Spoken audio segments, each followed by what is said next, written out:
Hello and welcome to the PlayStation Universe review for Final Fantasy XIV Heavensward. I am your host for today's review, Ben Shillabir Hall. As you can see, we're walking up to the beautiful sights of Ishgard right now. This is the main point of the new expansion pack, is this city. I mainly did this because of how long the review is, so I thought, you know what, for a quick video guide on what's going on, you can have a look here. Which loaded into the Foundation. I don't need to know why I said that, but you know. Anyway, the Ishgardian Sea is a holy sea that was locked off to the previously from the nations from entering. You, the Warrior of Light, has finally gained access to this wonderful city. You've done a lot of fetch quests, a lot of side quests, you kill a few gods, you know, usual stuff before you can get to a sea. As you can see, it's not as glorious as everyone thinks it is. It's very downridden. It's poor as hell. As you can see, I'm moving the map right now, so you can have a look at all the stuff. That's the size of the Ishgard. Of course, there's other areas in Ishgard, and I expect the area to probably expand. We're going up to the clan board right now. This is to get your daily hunts. You can use this every day to get your hunts, of course, and you also have your weekly hunt, which will give you bonus stuff. Will give you bonus Centurio seals. I hope I said that right. These will be used to upgrade your weapons from 170 to 180. As you can see, the graphics are amazing. They've really improved everything. The atmosphere, the city itself just feels alive. But the loading screen is still pretty long. But this is an MMO, so it's understandable. Anyway, so yeah, this is the second area of Ishgard. It looks very nice. Anyway, let's go straight into the review. The game itself is pretty big. It's just insane, as you can see.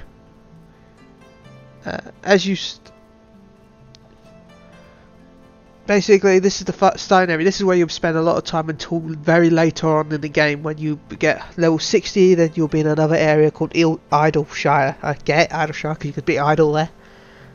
Good one, Square. Yeah, good one.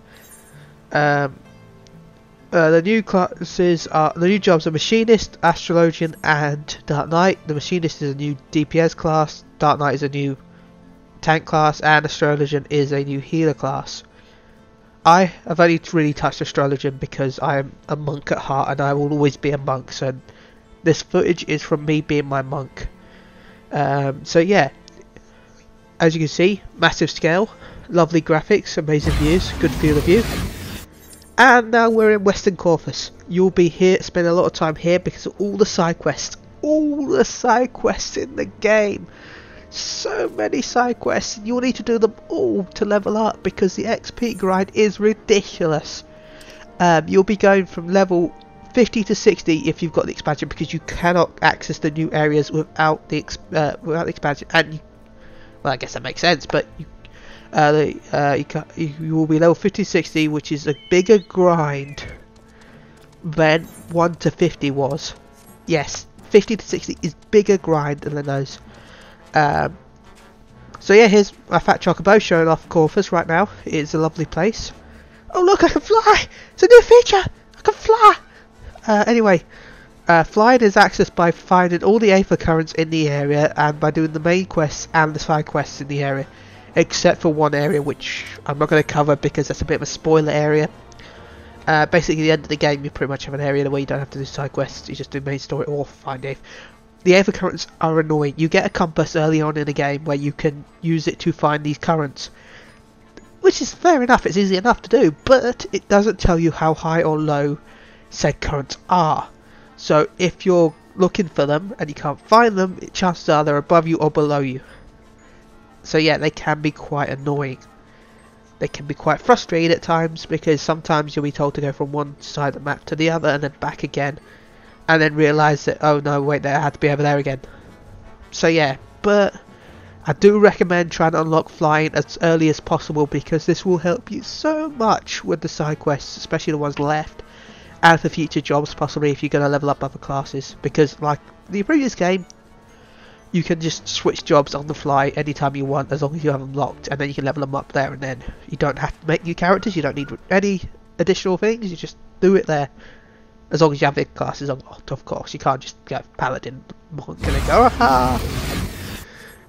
This is the Sea of Clouds. This is a very beautiful area. Again, you'll be spending a lot of time here, like everywhere in this game, because there's side quests. I find there's quite a lot of hunts here as well. You'll be returning here for hunts often enough. There's also quite a lot of nods to Final Fantasy XI here. You've got the Dahal Miles and the Black Mandragoras from the previous game, Final Fantasy XI, which was their previous MMO before 14, which was a very good game as well. They did a very great job with that game. As you can see, I'm flying around on my Thatcher, but again, my favourite flying mount in the whole game. But there are several flying mounts in this game. You've got your first one, which is a black chocobo, and as you progress, you'll get some other stuff, like including a flying ship. I know that's a bit of a spoiler, but you'll see everyone flying around on, and including a dragon. Again, spoilers, but you know, you'll see people as you walk. It's an MMO, you'll see people flying about them in any way, so not really spoilers. This Fat Chocobo was a collector's edition from 1.0, so you can't get it anymore, but there'll be several mounts that were in 1.0 that will be getting a flying feature in the future patches, including 3.1, which should include some more. And as you can see, I'm opening the map block because I get lost easily. Sorry. Anyway, so yeah, 3.1 will include more flying mounts, but right now there is only the Dragon, the Manakata, the Black Chocobo, and the Griffin, and your Company Chocobo, and your Fat Chocobo, and I think there's a Kirin as well, I think. Anyway, I've only got a few. I don't have Kirin yet, I don't have that pony. So, yeah, this is a quick look at the beautifulness of this area. As you can see, the scale has been increased a lot. Oh, I forgot to say, there's a new race in the game called Aura. These are dragon-like monsters that will be... You can play as them as long as you bought the expansion pack. You also get a Fantasia potion if you bought the collector's edition, which will allow you to change your old character into the new character, though you can buy those separately from the Mug Station for real monies. But it's not pay to win. This is a lookout point. You can use it to get bonus XPs and doing your sightseeing log. This is a lot easier than 2.0's sightseeing log. As you can see, you just do lockout and then you're done. Or pray at cathedrals, if I'm right. At least certain areas need pray. So yeah, this is definitely a lot easier than the previous one was. So yeah, the scale of every area is massive. I don't think there's a single small zone in the game. There's one smallish zone, but this is still pretty big compared to the original games. I would have liked a bit more zones, a bit more areas, because there isn't many. There are 8 new dungeons also in the game. Most of them are main story quests, but there are a couple of side quest dungeons, including 2 level 60 dungeons, which you'll get at the end of the game once you've beaten the main story quest. There's not many trials. There's only 5 trials I can think of. You had your Bismarck, your Ravana, your trial, and your 2 extreme trials. I'm not going to say that because it's spoilers. Big spoilers. And so yeah, I thought I'd show a bit of combat right now, show you my monk skills, you know how impressive I am.